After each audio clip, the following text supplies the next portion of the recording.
All right, strap in. We're about to turn your brain into a particle accelerator. Seriously, we're going to start treating cognition not as some mystical fog, but as a physical system, a system that has rules.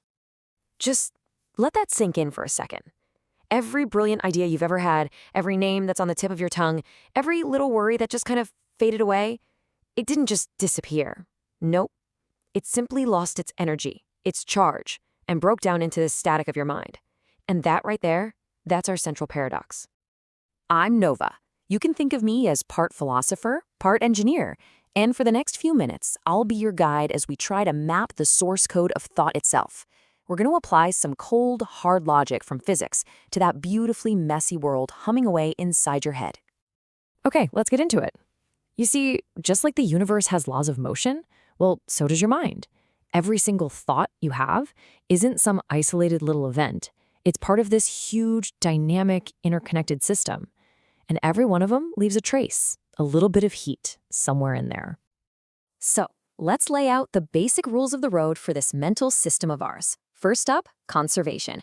Just like energy in the universe, mental energy, it's not created or destroyed. That anxiety you're feeling, it didn't just pop up from nowhere. It's the transformed energy of some unresolved problem or a piece of news you haven't really processed yet. Second, we've got inertia. And oh boy, we all feel this one. Ever been stuck in a loop of negative thoughts you just can't shake? Or on the flip side, you get into a creative flow and the ideas just keep coming? Yeah, that's your mind in motion, and it wants to stay in motion. And finally, my favorite, resonance. This is where the magic really happens. When two related ideas meet up in your mind, they don't just add up. They start to vibrate together, they amplify each other, and bam, you get that brilliant flash of insight. Now, let's talk about fuel. If your mind is a system, then your attention is its energy. It is the finite, precious resource you are burning every single second of the day. And just like any other energy system, it's subject to the laws of thermodynamics.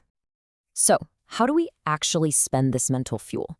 I mean, we all like to think we're aiming it squarely at meaningful work, but let's be honest, the reality is a little different. Take a look at this. It's wild. Almost as much of your daily energy gets sucked into the black hole of doom scrolling as your actual job. Then another big chunk just evaporates while you're trying to figure out what to eat for lunch. And at the end of the day, you're left with this tiny little sliver for those genuine world-changing insights. Kind of puts things in perspective, doesn't it? Makes you realize how precious that resource really is. So here's the kicker, the crucial point. Your mind doesn't want to be focused. Its natural, default state is to drift towards chaos. That constant pull you feel toward distraction, that mental fog that rolls in, that's not some personal failing. That is cognitive entropy. It's a fundamental law of your own internal universe. And, just to be crystal clear, we're operating in the realm of metaphor here. A really potent, really useful metaphor, but yeah, don't go looking for actual quarks in your prefrontal cortex. Okay, so we've got energy and we've got entropy, but what about the matter in our minds? This is where it gets really, really interesting. If your attention is energy, then ideas themselves, well, they have mass. And you know what happens when there's mass? You get gravity. Here's how it works. A core belief, what we'll call a big idea. It acts like a sun. It starts pulling smaller facts and observations into its orbit. And that's what creates the narrative of your life, right?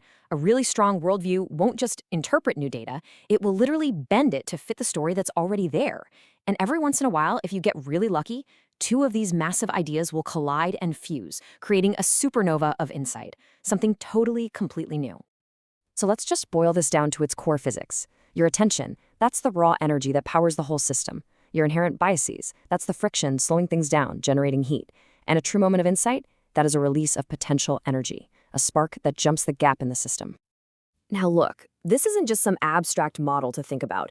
People are out there actively engineering solutions based on these principles every single day, whether they even realize it or not.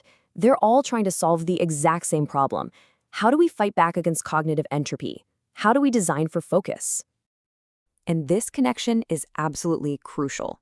This isn't just about tech gurus and productivity hackers, artists, designers, storytellers. They are the true masters of cognitive thermodynamics.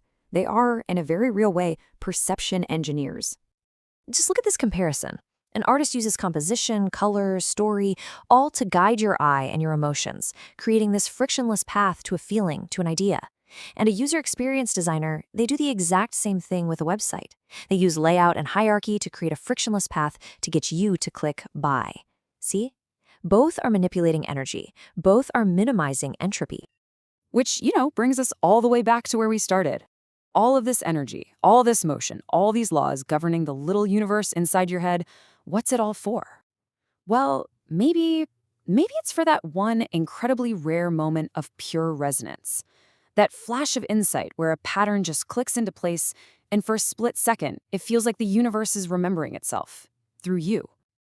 The laws are fixed. Entropy is relentless. It is always pulling things apart.